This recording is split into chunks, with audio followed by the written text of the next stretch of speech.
ipuinen gaia etxea izan da. Aritzek erronka hori botazien sortzailei eta horri heldu behar izan zioten bereien sormen lan horretarako. Aipatuko eskizuet solaskideak zein diteun eta zein ipuinen izenburua. Ondoren beraiek egingo dituzte laburpenak, pixka bat kokatzeko. Baina, bueno, hasi gaitezen Maiterekin. Atxaldeon, Maite. Maite dugu enpresa aholkulario ofizioz, baino idazlea sentitzen da. Maiterekin telefonoz hitz egin nunean, bizkat nola aurkeztuko nun edo galdetu nion, eta berak esatezian, bera idazle sentitzen dela, maiztasunez idazten dulako, eta botazian galdera zein idazle bizi daiteke gaur egun idaztetik bakarrik. Eta, ze esango izuzet, ze hemen ikusten de sortzaile asko dagola, orduan, hortaz, beste mai inguru bateako emango luke gai horrek. Baina, hori izan zen Maitek botazian galdera eta hortxe gelditu zitzaidan. Maitek hainbat lan argitaratu du, neri ezagunena egin zitzaidana da novela hori da. Itxoin pixka batean, nere apuntiak, hemen dauzkat, hori da. Novela distopiko bat idatzizun, izenburua da bihotzean daramagun mundua, eta bertan ikusten deu nola protagonistak buelta eman nahi dio egoera horri, aktibatu nahi du eta buelta eman nahi dio. Horrez gain idatzi ditu ipuin batzuk eta saiakera bat ere, eta gaur hemen komentatu edo aipagai izango duen ipuinaren izenburua da bizitza berria. Ez dugu aipatu, baina pentsatuko zuen bezala dagoeneko buktegin eskuragarri daudenak, hirurak ere. Oso ondo, orduan gero Danele etorri zaigu, eta Danele aurkeztuko deu idazle itzultzaile idazle eta kazetari bezala. Duela 2000 eta erraiak ze urtetan aterazan Danele? 14. Erraiak, nik bintzat erraiak liburuarekin ezagutu nun Danele eta esango gunuke euskal literaturaren erraiak astin ditut zituela liburu horrekin. Geroztik Azala ere argitaratu zuen, eta ni harrituta nauka itzulpengintza lan oso oparoa daukalako. Nik uste hor lan ordu asko daudela atzian. Eta gainea genero oso ezberdinetan, saiakeran, poesia, antzerkia, narratiba, haur literatura, arlo ezberdinetan itzulpen lanetan dabil. Eta gaur ipuina, etxea gaitzat hartuta idatzi duen ipuina da, Haragia eta Porlana izena du.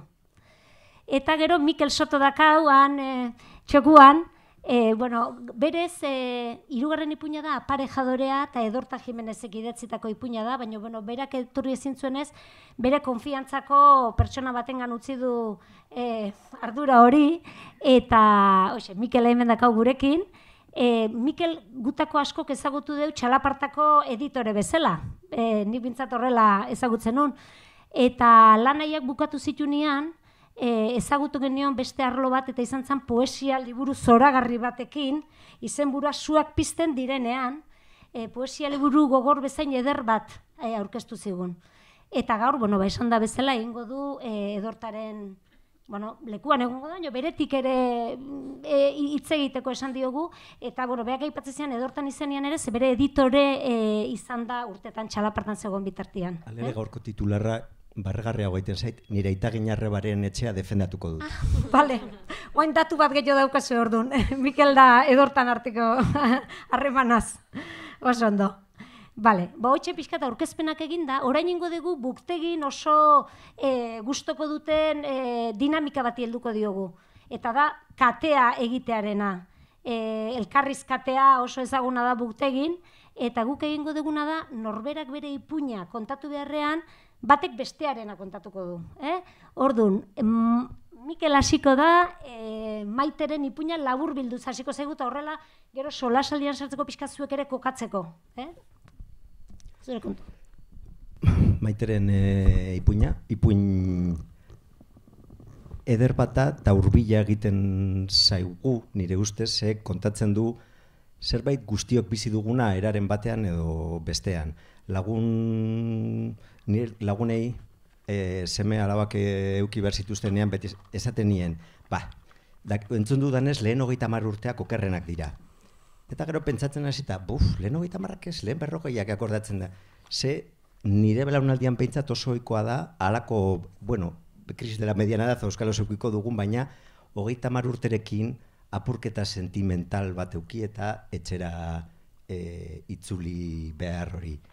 Orduan, Maiterena, maila batean, hasten da, esango nuke Isaac Rosak final feliz egin zuen bezala, baina oso bitxia da, badirudi final feliz izango dela, eta hasiera feliz eta final feliz edo daukana. Hainbestetan gertatu dana, ez? Gertatu esan zaiguna.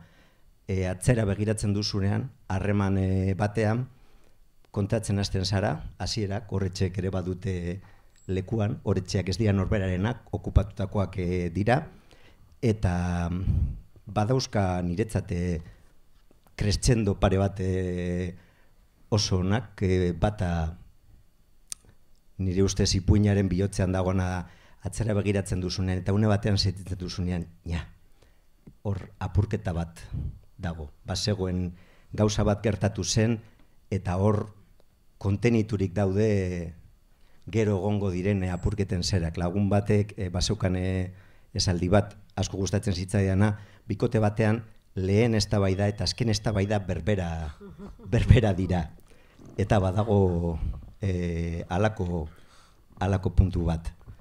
Eta apurketa horren gainetik eramaten gaituena oso, ez dakit, nik neuk bizitakoekin harremandu dut, uste dut ipuin edo literaturazko lan batean nekez dagoela laudorio berik, eta esan dezadan amaiera zoriontsu batera eramaten gaitu, itxaropenez betera, eta norberaren etxera. Eta hor utziko duz ez nuke amaiera zapustu nahi. Espolirrik, bueno, bai, hasieran esan diguzu, baina, ondo. Orain ingo deu, Maitek Danelena, laburtuko digu.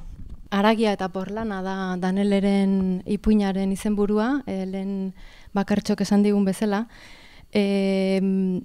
Ipuin honetan protagonista Vanessa izeneko neska bada, 32 urteko neska donostiar bat, eta beste 3 pertsona, beste 3 emakume ere agertzen dira ipuinean, bueno, pues beste 3 pertsonaia ez direla. Vanessaren neska lagun oirik aspaldikoena, horrela esaten du berak, gero neska lagun oia, azken neska lagun oia, Noa izenekoa, eta bere ama, 3 pertsona horiek, ez? Ordan 4 pertsonaia hauek osatzen dute ipuinaren konstelazio osoa, ez?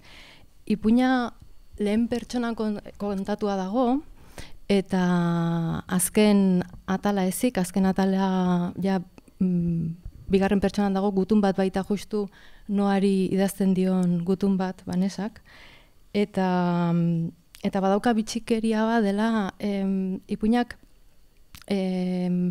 atal bakoitzak hartu duela epaiketa baten eremu semantikoko izenburua, ez ba?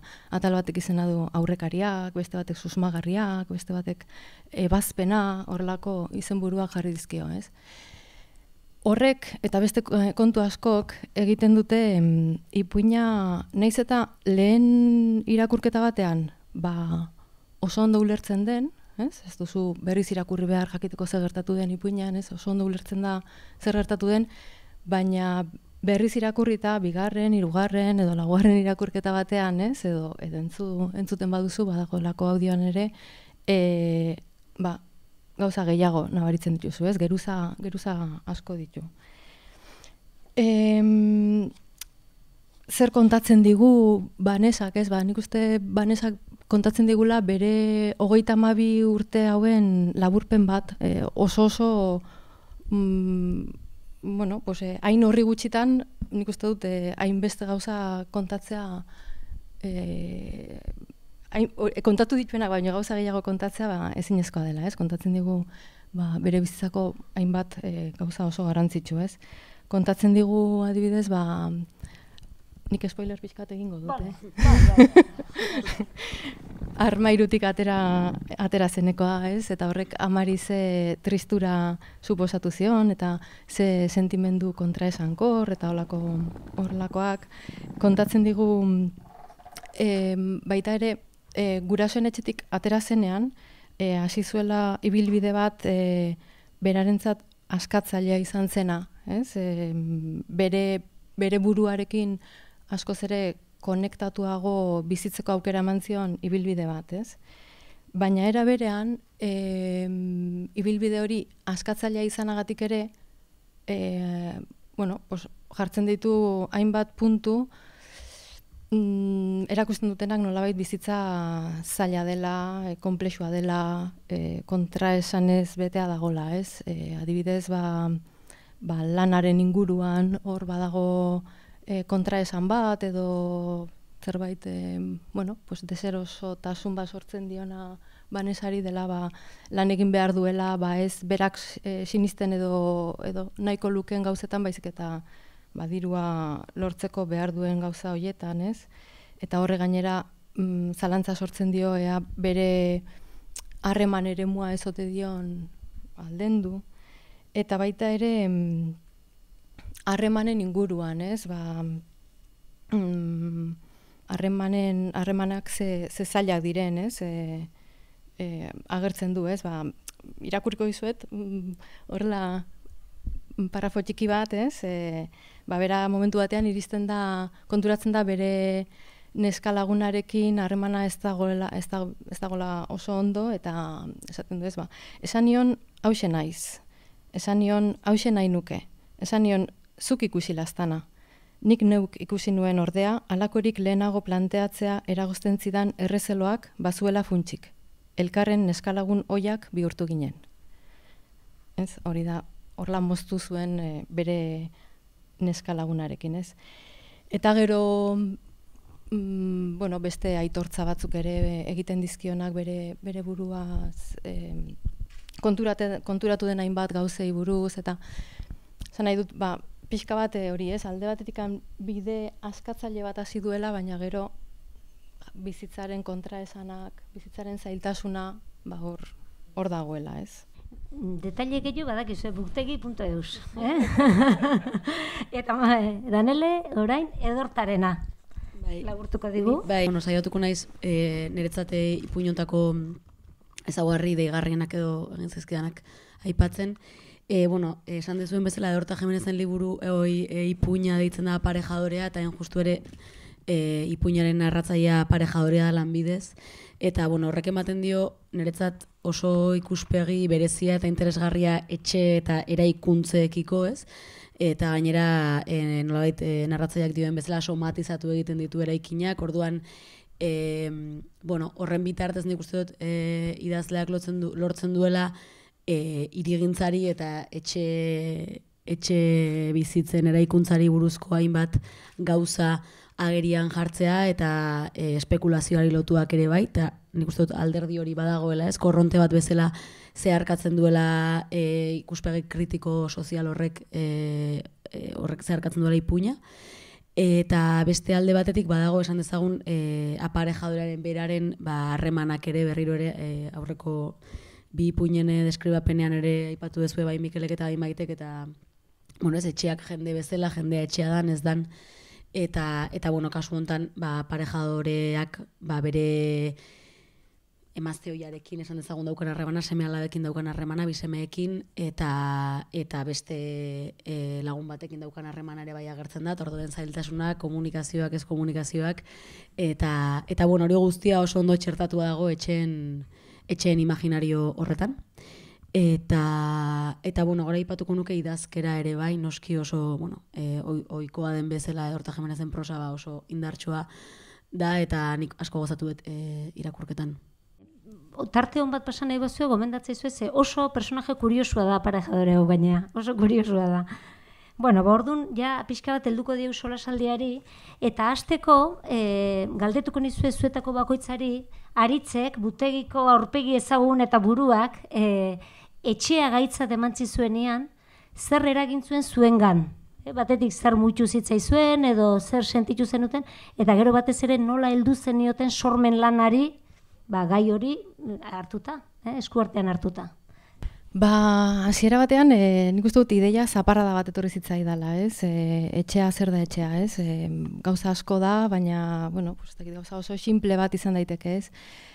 Pentsatu nuen etxea dela zerbait identitarioa, izan daitekela hizkuntzarekin loturiko zerbait, herria, jatorria, segurtasun primario batekin lotzen dugun zerbait, atxikimendu primario hura, ez dakit gauza asko horrela, bueno, pues, etortzen zaizkigunak etxea kontzeptua entzutean, ez? Labur biltzen nuen, babeslekua, aterpea, goxotasuna, ez? Batez ere, behar oinarrizkoak asetzen ditugun leku hori dela etxea, ez? Hori pentsatu nuen hasiera batean, ez? Eta hortik, jauzia egitea erresa iruditzen zitzaidan, etxea dela emanda datorkidan zerbait, ez? Besteek sortzen duten zerbait, imaginarioan esan nahi dute. Besteek sortzen duten zerbait, besteek sortzen duten eremu goxo bat, eta ni horretaz baliatzen naizela, ez? Familian, herria, lagun artea, baina bueno, besteek egiten dutena. Eta pentsatzen nuen, etxearen imaginario hau ez litzatekela existituko daukagun emakumearen imaginarioa ez bagenuke edukiko, ez? Beharrezkoa dela emakumea, imaginarioan daukagun emakumea izatea, etxea horrelako izateko, ez? Eta orduan, pentsatu nuen baita ere, etxe jasangarri bat edukitzeko, beharrezkoa zela feminismotik beste etxe kontzeptu bat eraikitzea, ez? Hau da, ez emanda datorkigun etxe bat, baizik eta elkarri eskaintzen diogun etxe bat. Orduan, hortik abiatuta, nik uste dut hortik abiatu nintzela nolabait, eta pentsatu nuen, etxeak zeuzkala hiru ezaugarri bezala, ez? Bat zen alderdi erabat fisikoa edo aterpea, ez? Erabat alderdi ekonomikoarekin lotua dagoen zerbait, ez? Zerbait fisikoa, ez? Etxea. Beste alde batetik etxea dela zerbait harremanen eremua, ez? Ja pertsonak etxe horretan, etxe fisiko horretan zeinekin harremantzen zera, edo ez bakarrik etxe horretan, baizik eta, bueno, batzutan zure etxea ez duzu osatzen zure etxean bertan bizi direnekin, ez da? Baina zure hurbileko harreman hurbilekoa daukazun pertsona horiekin, ez? Eta hor badago alde batetik bai zaintzaren eremu osoa eta baita ere maitasunarena, afektibitatea, ez? Hori dena iduritzen zitzaidan zela etxearen esanaiaren barruan zegona, ez? Eta hirugarren elementu bat iduritzen zitzaidan zela norberak bere gorputzean etxean sentitu behar duela, ez? Hori ere badela etxea definitzeko modu bat, ez? Gorputza da norberaren etxea, ez? Idazten dut ipuinean, ez? Goxotasuna, babesa, hori sentitzea zu bakarrik zaudenean, hori iduritzen zitzaidan, ez? Eta horren beste muturrean izango litzake beldurra sentitzen duzunean, edo itolarria, edo olako sentimendua. Eta horrik ikusten da zure puinean, protagonistak hori sentitzen duenean, gaixotu egiten da gainea. Bai.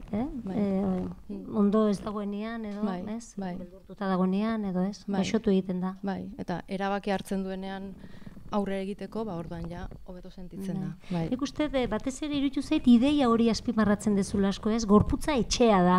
Behin baina gehiagotan, ez? Bai, gorputza da norberaren etxea, baina gorputz hori norberaren etxea izateko harreman eremua osasuntsua izan behar du, edo norbera betetzen duena izan behar du. Ez gara bizi uarte isolatu batean. Orduan behar duzu zure inguruan maite duzun jendearekin edo betetzen zaituzten harreman mota bat zure gorputzean etxean sentitzeko. Eta orduan nik uste dut hortatik abiatu nintzela, eta ja pertsonaia bat irudikatu nuen, eta ja hasi nintzen pixka bat ideia hauek gorpuzten. Nik behingo eta spoiler, bere protagonista haurdun dago, eta azkeneko esaldia da okerrezpanago, etxe egokia behar du bizitza berriarentzat. Horrela bukatzen du uste ipuina, ez? Azkenekotan hori da, ez? Orduan, horrela eskuak gaina irudikatzen duzu eskuak tripan gainean jarrita, eta horrela, etxe egokia behar dut bizitza berriarentzat. Hola. Oso ondo. Bai komentatu du gure artean, oin Daneleri hitz emango diot, baina, bueno, literaturaren historian, etxeari, eta bestela ere bai, edo zein eramutan, etxeari diezaukegula ertz askotatik. Aipatu da, gure artean, da zueire buru etorreko zaizkizue. Hemen bat aipatu digu emaitek, Danele hitza emango jau, eta gero aber hiruron artean ikusten den zerbait amankomunean edo loturaren bat, hortaz gero hitzengo dugu. Danele, zure, txanda. Lehenengo esango nuke bi ideia etortzitza izkidala etxearekin, eta bat zan etxear erostea, etxe bizitzaren erosketa gai erabat elkarrezketa guztietan aipatzen zan ere inguruan eta aipatzen da gaur egun oraindik ezakit adin batera jakin batera iritsi garalako edo ezakit zagatik, gero gainera Donostin etxe bizitzaren kontua toki askotan, baina Donostin ere bai hor dago denbora guztian, eta ez dakit, zuk uste duzu zerala pertsona ez dakit rock sale punki bat, eta batean egizera hitz egiten interesta safinkoari buruz, eta esaten duzu, gertatu da hau ere bai, eta hori zan neukana, batez ere idealista.com zan nire lehengo, gainera udan kanpoan egon naiz, eta itzuli nintzanean idealistako kriston kartel bat zeuan alderdia derren parean jarrita, ez dakit jarritzen duan, baina eta iritsi nintzanean lehengo selfietako babiaren nuan esateko Donostin nengola berriro idealistaren kartelatzean eukan da ipuinean idealista.com garrantzia handia dauka.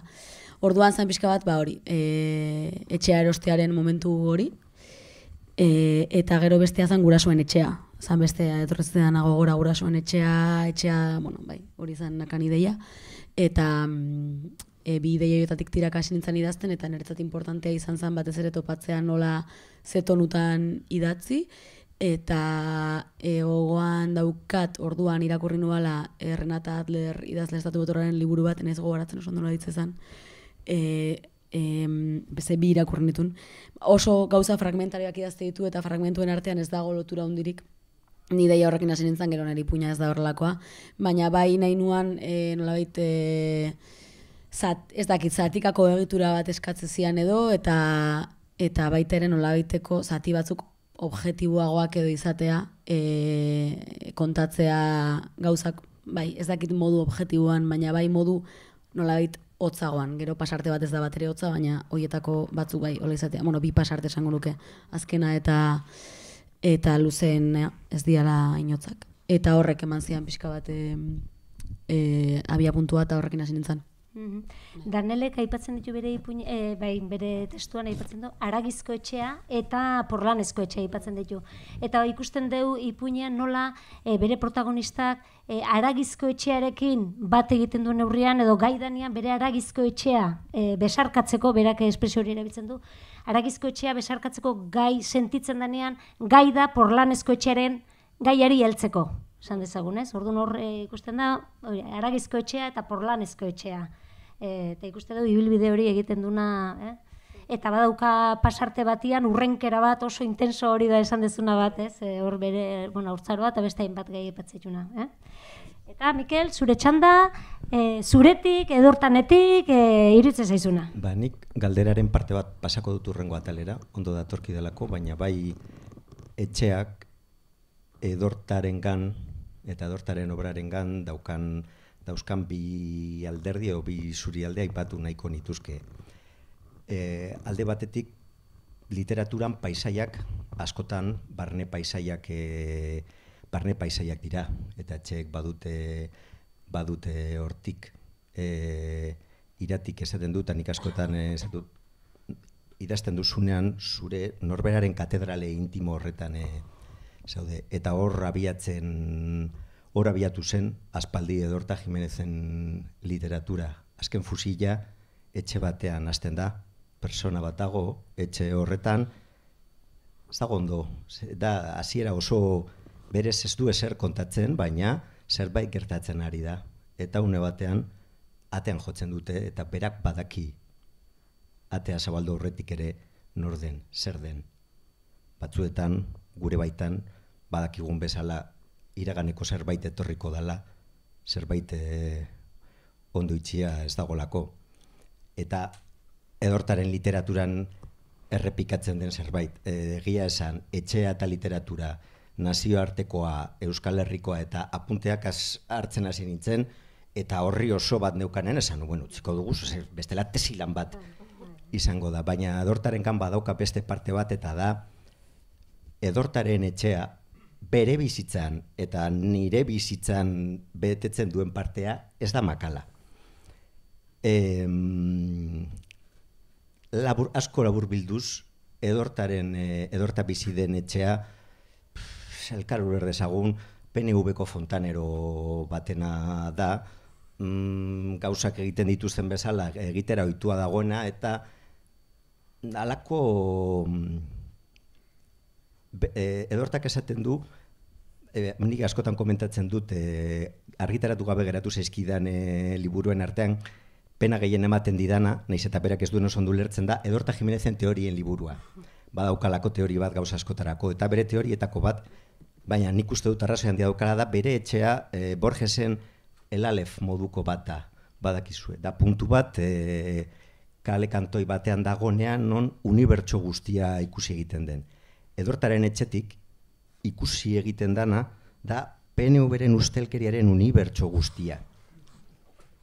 Oso bitxia da hortik ikusi egiten dana. Eta zentzu horretan, ez da bakarrik bere bizitzan eta nire bizitzan betetzen duena. Edortaren etxearen espedientearen tamaina Umundakako udalean betetzen du dagoeneko espazio handi bat, eta beraz eman dio halako ezagutza handi bat. Aspaldi elkarrizketa batean epaile batek komentatzen zuen, ez dakit zeren ingurura zen, baina harrigarria dela, baina lekuz aldatzen dituztenean epaileak ze galtzen den, ze bera egon zen urte askotan Galizian epaile, eta ikasi behar izan zituela itsas legediei buruzko sekulakoa, eta justu ere barruraka sartuta galdu zuela guzti hori. Edortak etxe bizitzari, legeari, lege horizontalari, jabetza legeari, kodigo penal kriminalari buruz ikasi duena asko da, eta asko eman dio.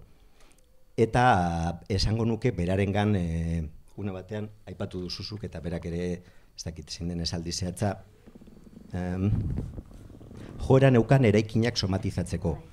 Bai, Edortak behin baino gehiagotan somatizatu du bere eraikina, pleito luze baten amaieran gaizki sentitu, eta botaka litro bat edo bota zuen arte, alegia. Bada, bai, somatizatu, fizikoki. Ze etxea da, azken finean, guretzat, gure bizitokia da. Esaten balin badugu literatura egiten dugulako norberaren katedrale intimoan.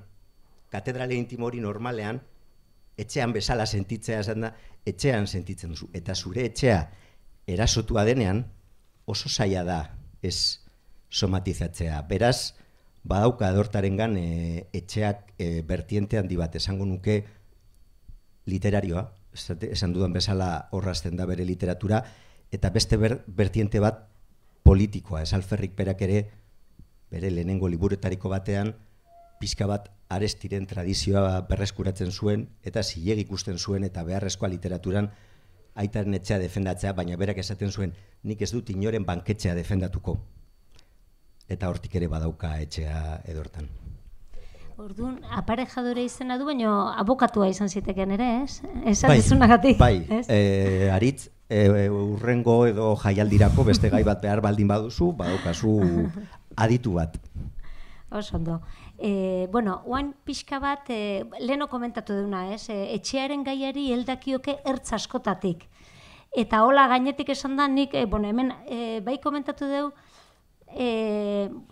denok ere bat egin dutela pixka bat etxe humanoak edo etxeak humanizatze horretan, bat elkarren berri ez zuten, baina denek ere koinziditzen dute gai horren bueltan, ez da kasualidadea izango. Etxea, aterpea, babesa, horrela nik esaten nun ari bat bezala ikusten nula eta hola esalditan botako dute, baina Maitek esatezun etxea gorputza da. Danelek Aragizko etxearekin bat egin ahal izan, Danelen protagonistak barkatu, Aragizko etxearekin bat egin ahal izan duenean, Porlanezko etxeari ateak ireki ahal izan dizkio. Eta aparejadorearen kasuan, somatizatu egiten ditu etxeak, berak esaten du, beregan aragitu eta gorputzaren parte egiten ditu. Orduan, ematen du hor, ari hori edo zirkulo hori itxi egiten dela. Abiatu gea gorputzarekin, Aragizko gorputzetatik Porlanezkoetara, aparejadorat ezagutu dugu, pixkat ikuspegi tekniko eman diguna, baino etxeak humanizatzeko beharra sentitzen duna. Orduan, bai komentatu dugu gure artean, ez dut uste kasualidadea denak ere, pixkat alde humanoenetik heldu diote, hirurek, ere heldu diozue alde humanoenetik. Beste esan du, beste ertz asko izan zitzakeen gaiak, ez? Orduan, pixka bat hori, zuek ere hori obserbatu dezue besteen ipuinetan, koinzidentzia edo tono hori antzeman dezuen, eta bide batez ere, besteen ipuinek zer eragin duten zuengan, edo, pixka tortaz, alkarri hitza hartuz nahi baldin badezue, nahi dezuen ordenean, edo... Bueno, lehen, nik egia esan, aurkitu nituen horrela puntu... Olako ari amankomun asko, ez? Agian... Elkarren berri ez zuten, hori, bakoitzak bere aldetik egin du. Bai. Uste baino asko zere gehiago, ez? Gaina batzukola kasualitateak edo orain denak aipatzea ez dauka zentzu handiri, baina asko daude, ez? Bakartxok aipatu duena da nagusia segurazki, ez? Ari hori, ez? Beste bat ere gurasoen etxeari aipamena eta hola, eta hor aurkitzen nuen baita ere Danelen kasuan adibidez gurasoen etxeak, betiko etxeak presentzia handia dauka, ez? Eta berak aipatu du gainera orain beretzat puntu garrantzitsua izan zela ipuina sortzerakoan, ez? Bera etxe horretatik ateratzen denean itzulerarik gabeko bidaia bat hasten du, ez? Eta gainera, Banesak esaten du, ez daukala bat ere nostalgiarik etxe hartaz gogoratzerakoan, ez? Baina momentu batean esaten du, kontua da orain, behar bada behingoz bezarka dezakedala neskaura, eta aurrera segi. Ordan ikusten da badagoela, gurasoen etxean hasi zen ziklo hori momentu honetan, ez dakit, izten ari da, irekita zegoen zauri bat edo zerbait, ez? Eta orain, gai dela, bereniaren zati hori onartzeko, maitatzeko eta aurrera egiteko, ez? Nere ipuinan adibidez, gurasoen etxeak ere presentzia handia dauka, protagonista gurasoen etxera bueltatuko da baita ere, baina, eta ikasbide baten ondoren ere aurrera egiteko, ez? Ez da Danelenean bezala, baizik eta kasu honetan bueltatu ingo da, baina baita ere ikasbide bat eta aurrera egiteko, ez? Pixka bat bizizan aurrera. Eta iduritzen zitzaidan agian edortarenean kontakizunak etorkizun berri bati edo ikasbide horretatikan aritu baino gehiago ari zela pixka bat gainbera baten islada edo niri iradokitzen zian, baina bukaerak, bere bikotearekin berriz ere bueltatzen denean edo baita ere, ziklo bat ematen du berriz hasten dela, eta hor, betiko itzulera edo olako zerbait, ordan, zikloak eta... Nele? Bai, nik justo orain esaten ere zinarekin irutze dizudan hiru ipuinetan agian badagoela bukaera itxaropentsu xamar bat, esango nuke, edo irikia eta pixka bat, itxaropenari irikia, esan dezagun. Eta hain justu ere, aparejadorean agertzen da semeetako bat Bertran, uste dut itzultzen dela ere aitaren etxera, eta aitarekin bizitzera, eta hor ere badago berradizkidetze bat edo izan daiteke, ez? Orduan gai horiek errepikatzen dira hiru ipuinetan agertzen da, ez? Gurasoekiko harreman hori. Eta gero esain nuen zerbait gehiago, bai, iruditzen zait, niri Maiteren ipuinean asko gustatu zaidan gauza bat da, lagunek zerbait esan, bueno, dago momentu bat, nik uste dut denok bizitzen dugula, eta gian igual, Mikelek ere bailen deskribapen agenduanean ipuinaren horre buruz ari zen, zuk ikustezuna zure lagun bat zerbait egiten, eta iruditzen zaizu zure lagunarentzat kaltegarria dela hori, baina ezin diozu esan dezagun, edo esaten baldin badiozu berak ez entzuten. Bueno, momentu hori iruditzen zait oso erreala, egon gera bi aldeetan, eta hori asko gustatu zitzaidan. Eta bai, lotura horiek. Nahi baldin baduzu pentsatu bitartean, justu apuntatuta neukan zelen, zegoen, aipatu dudan pikoetako bat hori da. Esaten dio batak besteari eskerrik asko respetuagatik, Klara, zuk bazenekien, baina nik denbora behar nuen, eta nire bidea egiten utzi zenidan, erratutan nengoela jakinda ere. Besteak esaten dio, ezin nuen besterik egin, ez nuen ikusi nahi, esan du Klara, kogorregia izaten ariote den beldurrez. Eta maieran erantzuten dio besteak, konbentzitzen saiatu izan bazina, orain ez ginateken elkarrekin egongo. Hori da. Eta zurean ere badago ideia hori gutunean? Bai. Ez, gutunean Banesak Noari idazten dionean, esaten dio, kontatzen dio bere sentimenduak, eta esaten dio zu bazenekien eta esango zenuke Dieu la meilleure, ez dakiz. Bai. Eta horiek lotura horiek, eta gero bai somatizatzearena edo, pixkat, etxeak azkenean, etxeak oso gauza materialak dira, eta obra bat egite dezunean ondo ikasten da hori, besteak beste, baina, pixo simboliko handia daukan elementua da, ez? Eta ez zait iruditzen kasualidadea, gai honi buruz heltzerakoan denok heldu diogula, bi alde horietatik ze jokua ematen du horrek azkenean idazteko. Bai, horretara asko ematen du, hartu nuen apuntetako batean eta asko luze. Eta adibidez, hartu zenuten apunteetan, bota zertzela da batzuk, ze hola guatze bali mazea? Arestin hasita, Arestiren variazioak, Lutxo Egiaren Zubigilea, Casa Tomada egin diren Casa Tomadaren interpretaketa ezberdinak, Usu Alberdirena, Barne Useretxearen erorketa, une batetik aurrera utzi nuen, zesan nuen, ez daukaz ez dakit, ez baldin bada, eta azkenean bai hartu nuen bat interesatzen zitzadanat, justu hain zuzen ere editatu nuelako, hain da organikoa, hain izan daiteke Daneleko hain esate zuen bezala, barne paisaiaren iradokitzaile, baina baita Maiteren ipuinean bezala, garai batean esan argitaratu genuen duela urte batzuk,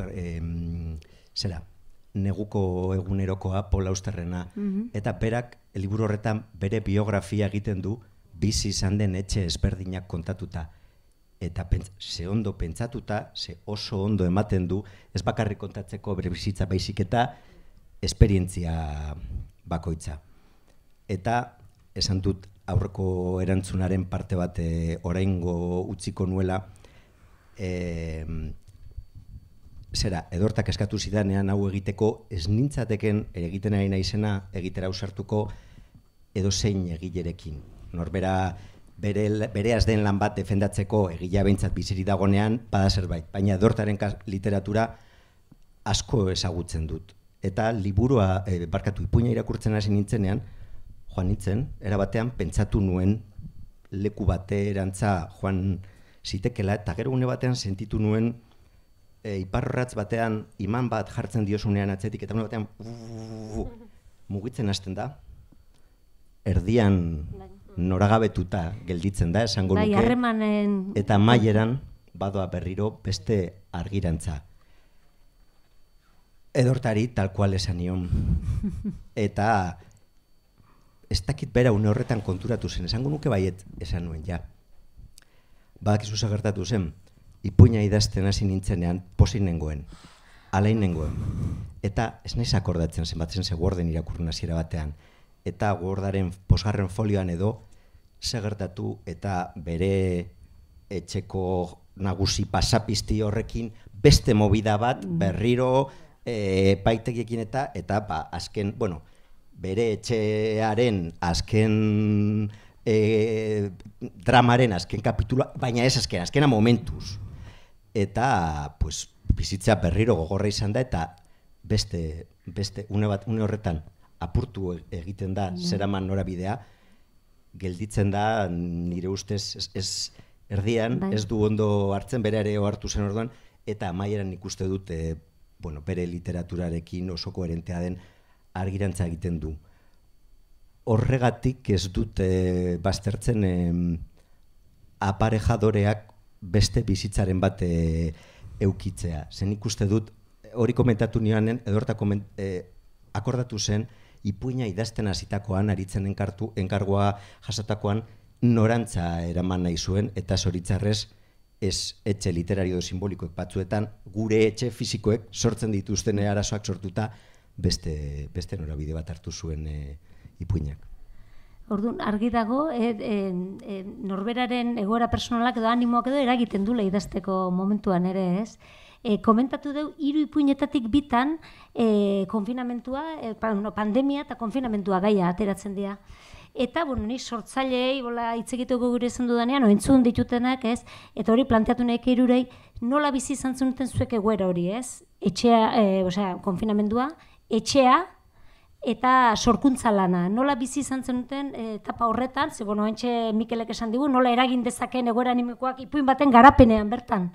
Ez, orduan zuek nola eragintzi zuen etxe barruan egoteak, hain matea izan dugun etxea, ipuin hauetan hainbeste matea duen etxe hori, nola bizi izan zenuten etapa horretan sorkuntzari lotuta, esan nahi dute? Bai. Bai, nik ni etxean oso etxekoia naiz, etxean asko egoten naiz. Ordan etxean egotea berez ez da arazo bat, baina etxean behartuta egotea bai. Ordan alde horretatik gaizki bizitu nuen. Eta ez baldin badut hemen sartu agian da, pixka bat garai hori atzean usteko gogoz edo holako zerbait. Labur. Bai, nik ere esan behar nuan beste ume baten bideo famatu hortan bezala, konfinamendua egutsi txarra, gaizki. Eta gainera, garai hortan kabienen egiten nuen lan, eta izan genunean hasi bulegora etortzen hori izan zen niretzat oso gauza ona. Beste zerua ikusten genulako, eta gu bizi ginen etxean ez zegoen hortarako modurik.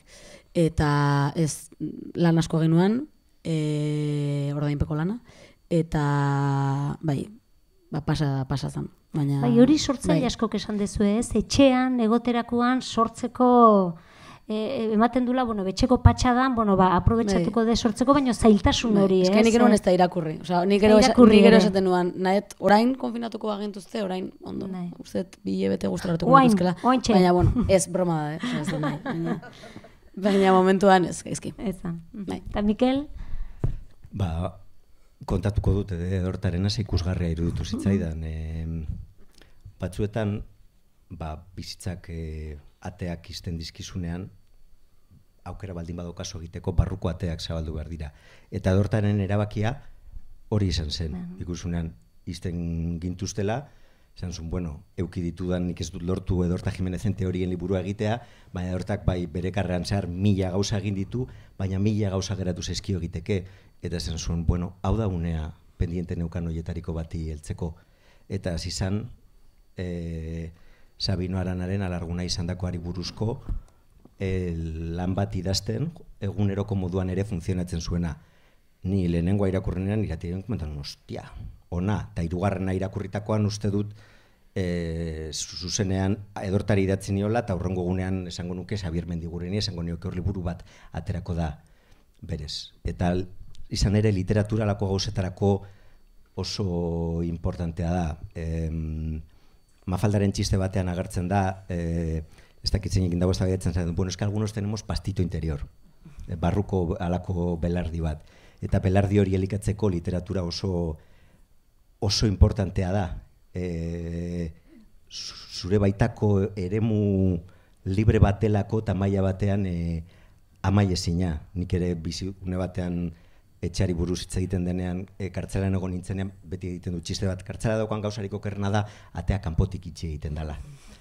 Eta lako zerbait gertatzen denean, atea kanpotik izten dizutenean, barruko ateak ireki egin behar dira. Eta literatura horretarako aproposa da. Honena da, dana askatasuna eta ate eta leio guztiak irekita bizitzeaz. Batez ere, zegoera batzuetan ezin da. Danelek komentatu duena, eta gogoan dut Sarrik ere komentatzen du une batzuetan, berak hartzen idazten zuen, baina esan du, Puerto de Santa Maria une batean dana hain gogorra jarri zen, ze idazteari berari utzi nion. Badaude bizitzan alakoak, baina ez importantea pastito interior hori elikatu alizatea eta literaturaren lurralde miragarri eta mai ezin hori eukitzea beti eskura.